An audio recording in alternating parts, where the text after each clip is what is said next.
Olá, eu sou o professor Charles Assunção e nesse vídeo nós falaremos sobre cavitação e o NPSH. A cavitação é um fenômeno que ocorre na região de sucção de bombas centrífugas devido à baixa pressão presente nessa região. A cavitação ela se caracteriza pela geração de bolhas de vapor, como mostrado aqui na figura, representado por esses círculos. Esse vapor, então, nessa região de baixa pressão, ou seja, na sucção aqui na parte central do rotor, ou até mesmo na própria tubulação de sucção, em função das condições termodinâmicas apropriadas, esse vapor, o líquido, parte do líquido vai evaporar, então vai se formar ali uma espécie de um vazio, porque o volume específico do vapor é bem maior do que o volume específico do líquido, então vai gerar como se fosse um vazio, uma bolha, e quando essa bolha entrar em regiões de alta pressão, essa bolha ela vai implodir, aquele vapor ele vai condensar novamente, vai voltar ao estado líquido, e aquele vazio vai gerar a inexistência daquele vazio em função da condensação, vai gerar uma variação brusca e pontual de pressão. E a esse fenômeno, então, a gente denomina cavitação. Então, a cavitação é a geração de vapor de água em regiões de baixa pressão e depois o colapso dessas bolhas de água ou dessas bolhas de vapor, a condensação desse vapor novamente, vai gerar ondas de choque, variações abruptas e localizadas de pressão. E isso ocorre numa frequência extremamente elevada, pode ocorrer numa frequência relativamente elevada. Os efeitos da cavitação são muito danosos e por isso que nós devemos evitar ao máximo esse fenômeno. É um fenômeno altamente indesejado. A figura mostra, e o slide mostra algumas figuras, porque essa variação abrupta de pressão localizada, essa implosão, ela pode gerar erosão nos rotores e na tubulação de sucção próxima à bomba, nas regiões de baixa pressão, vão acarretar em rendimento, em redução do rendimento da bomba e também em vibração e ruídos da tubulação. Pode-se ouvir realmente como se tivesse parafusos, partículas metálicas soltas ali, espécie de alguns estouros, em função desse fenômeno de cavitação, que é essa implosão abrupta e súbita das bolhas de vapor. E vejam então rotores altamente danificados devido a esse fenômeno e, portanto, um fenômeno não desejável, que deve ser evitado de qualquer forma por nós que estamos especificando e estudando os sistemas de bombeamento. E o que causa esse fenômeno? Como a própria definição dada, esse fenômeno causa pela baixa pressão da água nas regiões de sucção da bomba. Essa figura mostra a curva de pressão de uma substância qualquer, pode ser da água, de uma substância pura, e no eixo horizontal aqui nós temos a temperatura, no eixo vertical nós temos a pressão. Nessa região aqui nós temos o estado líquido, e nessa região nós temos o estado de vapor. E existe, portanto, uma curva de pressão que limita essas duas regiões. E a cavitação ocorre exatamente porque o ponto de operação ultrapassou essa curva de pressão de vapor. Então, parte da água, em alguns pontos específicos, podem estar nessa região abaixo da curva, que é uma região de evaporação, onde há vapor. Então, parte desse líquido vai evaporar e depois esse vapor vai se condensar novamente, porque ele vai ultrapassar regiões onde a pressão são superiores. Então, aquele vapor gerado ele volta para o estado líquido e gerando então o fenômeno propriamente da cavitação. Então, o que nós temos que fazer é garantir que nas regiões mais propícias, ou seja, na sucção muito próximo e nas regiões próximas à sucção da bomba, o fluido, a água no caso, esteja distante aqui dessa linha de pressão de vapor. Normalmente os fluidos operam uma determinada temperatura, então para cada temperatura nós temos uma pressão de vapor. Isso é característica de substâncias puras e para a água não é diferente, portanto. Então, para aquela temperatura, nós temos que saber qual que é a pressão de vapor e garantir que na entrada da bomba a energia que o fluido tem seja superior à energia ou à carga equivalente a essa pressão de vapor. Aqui, só para a gente ter uma noção, essa tabela traz algumas pressões de vapor da água para determinadas temperaturas.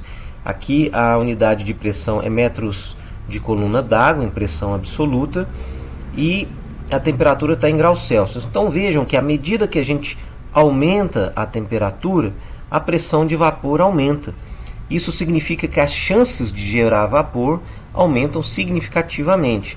Ao passo que até um valor bastante conhecido que nós temos, por volta de 100 graus Celsius, a pressão atmosférica ao nível do mar é quando a água vai evaporar. É um dado que intuitivamente nós já conhecemos, mas é claro que os sistemas podem operar a temperaturas mais baixas, mas nem por isso os sistemas estão totalmente livres desse fenômeno. Nós temos que garantir que, por exemplo, um sistema que opere a 50 graus de temperatura da água, a pressão na sucção do vapor, na verdade não é apenas a pressão, é a carga, mas talvez o parâmetro mais fácil de nós compreendermos seja a pressão. A 50 graus, a pressão de vapor é de 1 metro de coluna d'água, ou seja, 1,258 metros de coluna d'água de pressão absoluta. Então nós temos que garantir que naquele ponto a energia do fluido seja superior à energia equivalente a essa pressão. E isso vai ficando cada vez mais restritivo à medida que a gente aumenta a temperatura. Quanto maior a temperatura, maior é essa energia requerida na entrada de uma bomba. E aí a gente está pronto para introduzir ou resgatar o conceito do NPSH, que significa Net Positive Suction Head, ou carga de sucção positiva líquida. Ou seja, é essa energia que nós estamos falando até agora que o fluido tem que ter na entrada da bomba. E o NPSH, então, é uma energia positiva líquida, ou seja, nós temos uma energia equivalente àquela pressão de vapor e a gente tem que ter uma quantidade de energia acima desse patamar. Então, essa energia mínima é essa carga de sucção líquida positiva. Então, ela tem que estar acima dessa energia equivalente à pressão de vapor, ou da carga propriamente. Então, nesse esqueminha genérico aqui que a gente já conhece de um sistema de bombeamento, nós temos o reservatório de sucção, onde nós já definimos aqui na superfície livre a seção 1, um reservatório de recalque, já definimos aqui uma seção 2, a bomba, alguns componentes, e aqui nós temos uma seção E, que é a seção de entrada. Esse ponto aqui é o ponto de pressão mais baixa de todo o sistema. Então, por isso que, se nós garantirmos que aqui o fluido tenha uma carga positiva líquida adequada, a gente garante que todo o sistema estará isento do fenômeno de cavitação. E a gente tem que garantir, então, que o sistema, que a energia que o fluido tem aqui seja superior àquela que a bomba exige. Como que nós vamos fazer isso? Então a gente vai, primeiro, nós temos que verificar qual que é o NPSH disponível, ou seja, para determinadas condições de vazão, aquela configuração, aquelas distâncias, aquela perda de carga, por uma instalação, seja ela existente ou seja ela em especificação, qual que é a energia que aquela instalação permitirá que o fluido tenha. Esse termo, então, nós chamamos de NPSH disponível. É aquilo que o fluido terá na sucção da bomba. Então, essa equaçãozinha aqui, vejam que esses dois termos dizem respeito à carga do fluido. Pressão na entrada, seção E, sobre gama do fluido.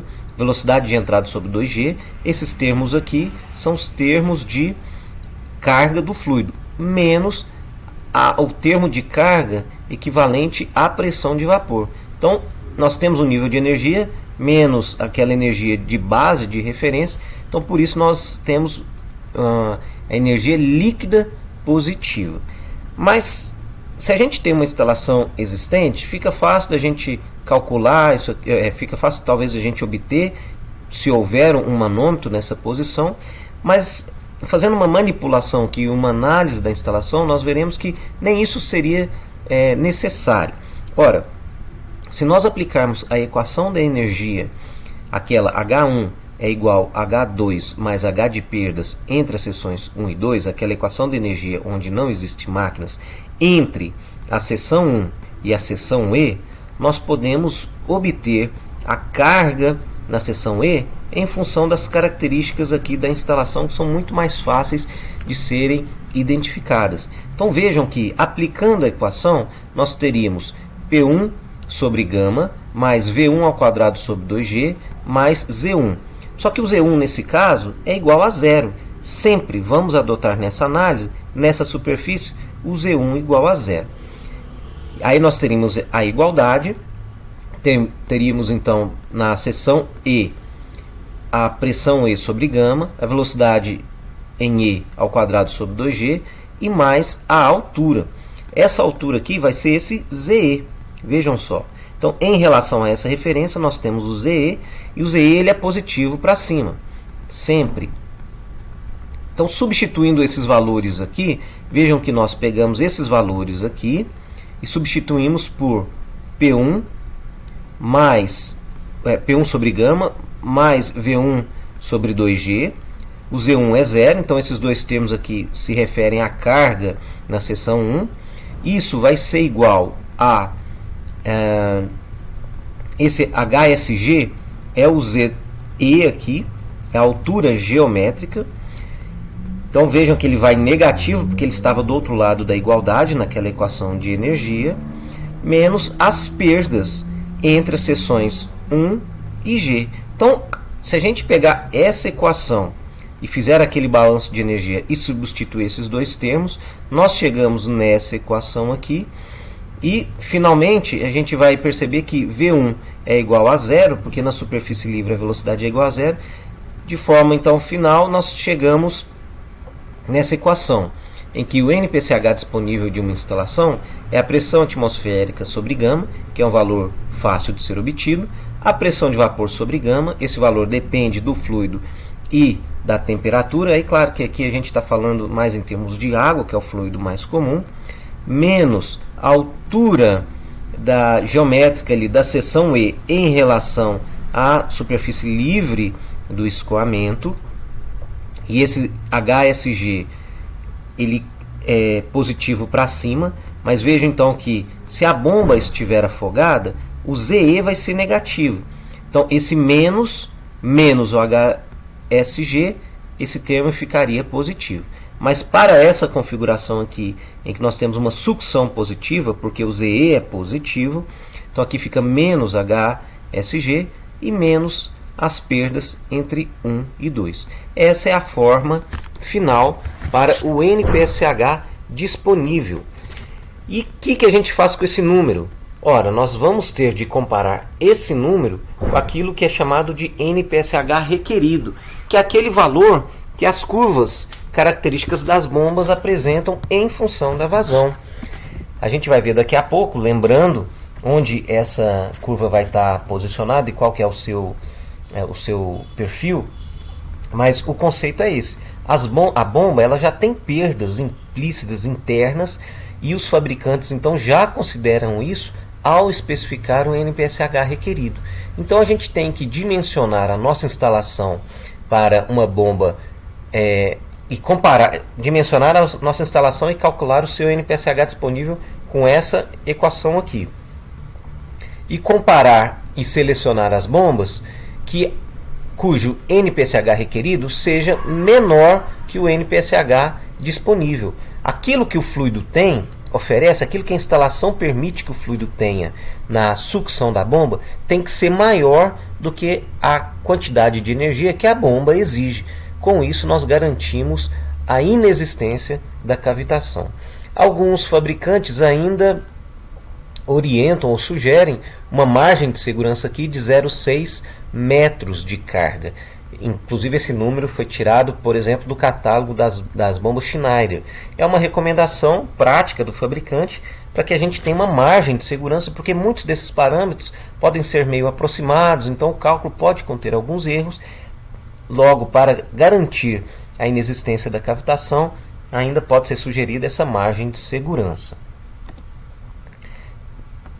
Voltando aqui um pouquinho, se a instalação não cumpriu não atendeu esse requisito, e a gente já tem a bomba, por exemplo, estamos numa etapa de especificação. O que pode ser feito para a gente aumentar o NPCH disponível? Ora, se a gente olhar aqui, a pressão atmosférica é um dado que a gente não tem controle sobre ela. O gama é uma propriedade do fluido, também não temos esse controle. A pressão de vapor é uma propriedade do fluido que depende da temperatura.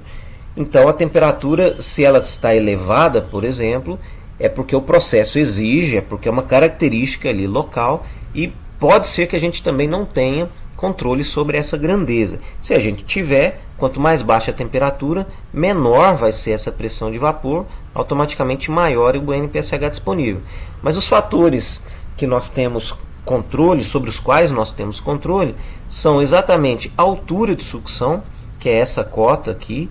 Então, idealmente, quanto menor o Z, e se possível negativo esse Z, ou seja, a bomba estar abaixo do nível da superfície livre do reservatório de sucção, melhor.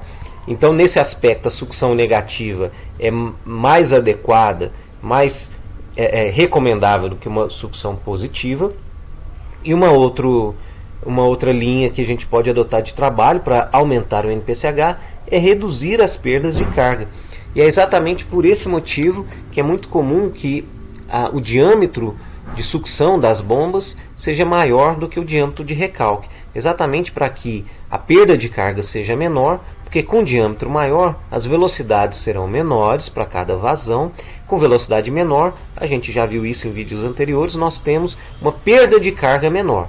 Com uma perda de carga menor, nós teremos um maior NPCH disponível. Então, em linhas gerais, os caminhos que nós temos, nós devemos adotar de maneira mais direta para aumentar o NPCH disponível é reduzir a perda de carga na sucção, reduzindo o próprio tamanho da tubulação, reduzindo acessórios, aumentando o diâmetro, e também afogar assim que o máximo possível a bomba, ou pelo menos reduzir a altura positiva de sucção.